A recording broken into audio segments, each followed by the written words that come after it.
Sumainyo ang Panginoon. At sumaiyo rin. Ang mabuting balita ng Panginoon ayon kay San Mateo. Papuri sa iyo, Panginoon. Noong panahong iyon, sumakay si Jesus sa bangka kasama ang kanyang mga alagad. Bumugso sa lawa ang isang malakas na unos at halos matabunan ng mga alon ang bangka. Ngunit natutulog noon si Jesus.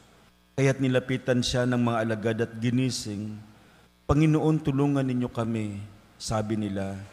Lulubog tayo. At sinabi niya sa kanila, ano't kayo natatakot? Napakalit naman ng pananalig ninyo. Bumangon siya, sinaway ang hangin at ang dagat, at tumahimik ang mga ito.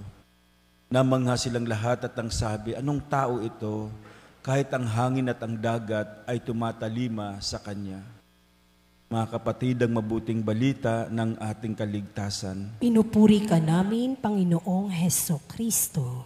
Sa ating ebanghelyo, ginising ng mga alagad si Jesus na natutulog. Ang sabi, Panginoon, mamamatay na tayo. Natakot sila kasi malalaki ang alon at malakas ang hangin. Humingi sila ng saklolo kay Jesus. Sa pagkakataong iyon, sila ay naglalakbay sakay ng bangka. Subalit si Jesus ay natutulog. Hindi alintana sa kanya yung lakas ng daluyong ng alon at sobrang lakas ng hangin. Natakot ang mga alagad ni Jesus kaya ginising nila siya. At ang sabi sa kanila, bakit napakaliit ng inyong pananampalataya? Bakit kayo natatakot? At hinarap ni Jesus ang unos at ang mga alon. Ang sabi, tumigil ka. Humina ang hangin, kumalma ang dagat, at ang sabi nila, anong klaseng tao ito? Maging ang mga kalikasan ay sumusunod sa Kanya. Mga kapatid, pag nilayan natin ngayong araw, ito yung sigaw ng mga kalagad, Panginoon saklolo. Kung tatanong ko kayo, kailan kayo huling sumigaw sa Panginoon? Panginoon saklolo, Panginoon tulong po. Sumisigaw tayo sa Panginoon ng saklolo, ng tulong kapag may problema tayo. Na feeling natin mas malaki pa yung problema kaysa sa atin. Sa mga pagkakataong parang wala na tayong magawa sa ating mga sakit at hirap na naranasan. O di naman kaya sa pagkakataong nalilito tayo. Parang wala tayong makapitan.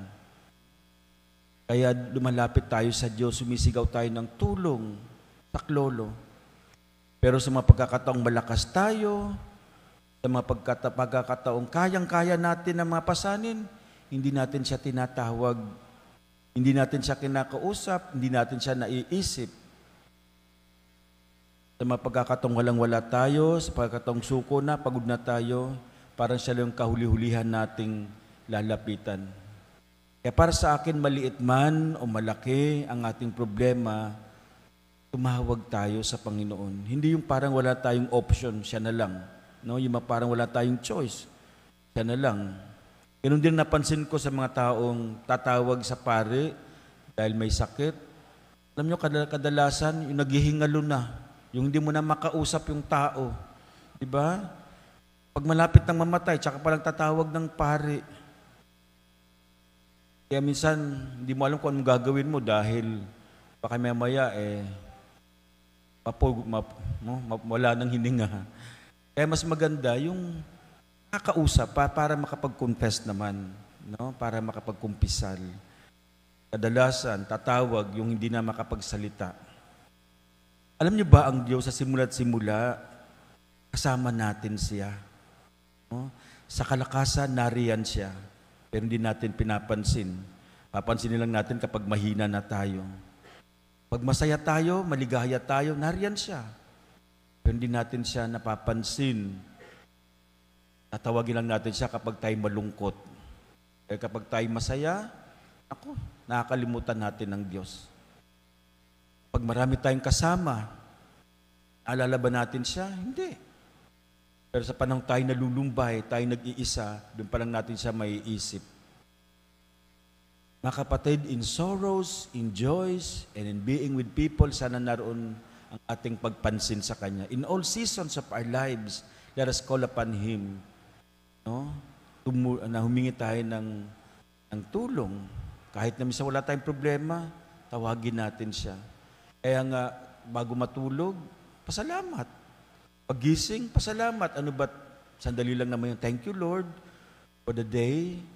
Bago matulog, pagising, thank you, Lord. No? Na binigyan mo na naman ako nitong araw.